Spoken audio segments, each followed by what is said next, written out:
Hello, my name is Bishop James B. Walker. I'm the presiding bishop of the 7th Episcopal District in the Christian Methodist Episcopal Church. My meditation is on Luke chapter 15, verse 20, section B. It reads like this: While his son was yet a great way off, his father saw him, had compassion on him, ran to him, and kissed him.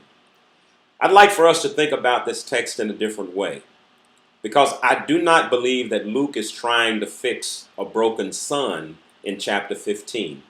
But I do believe he's trying to help us fix a broken world.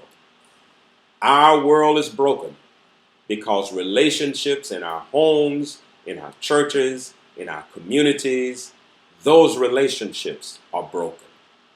If we focus on the son, we miss it. For example, asking for his inheritance, that's not a sin. Going into a far country is not a sin. Desiring the husk that the pigs ate, well, that's not a sin as long as you don't eat the pigs.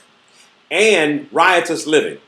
There is sinfulness implied in riotous living, but the specific sins come from the mouth of the elder son. And I'd like for us to think about that elder son for a moment in a different kind of way, because actually he is a mirror image of the younger son. It's the younger son who says, I'll ask my father to make me as one of my hired servants. If you listen at the conversation between the father and the elder son, you will hear the elder son basically saying, for all of these years, I have served you. And he's really implying, I have worked like a hired servant. The two, their brokenness is merged in the text. And I'd like for you to think about them in that light. Now, how does Luke help us to deal with the brokenness?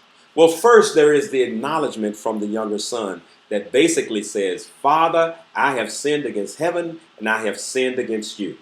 And the real sin in the text is not the breaking of the 2 tablets of Moses, but it is the breaking of the father's heart. How do you mend broken relationships?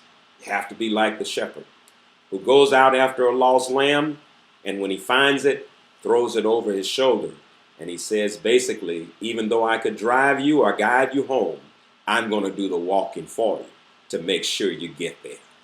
How do we heal broken relationships? We're like the woman in the text who loses a coin in her house.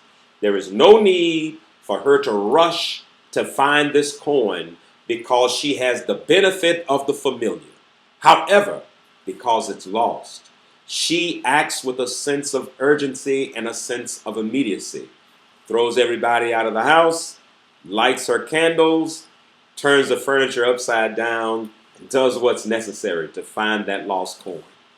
How does the father behave in this text to restore broken relationships? The father says, I will run to my son. Think about that for a moment. When you come home as mom or dad, who does the running? Is it you or is it your child? Right. Thank you for asking that question. It's the child who runs to you.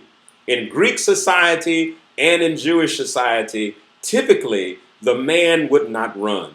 It would be the son. It would be a child. It would be every now and then a young man and every now and then a woman. But typically, a man would not run. The father breaks with conventions because in order to restore his son, he becomes like a son. Whoa, that is big. As we go through this Lenten season, it's up to us to really be about the business of investing in broken relationships in our community. Investing in persons who are unchurched. Investing in discipling relationships and going deep with people for Jesus Christ.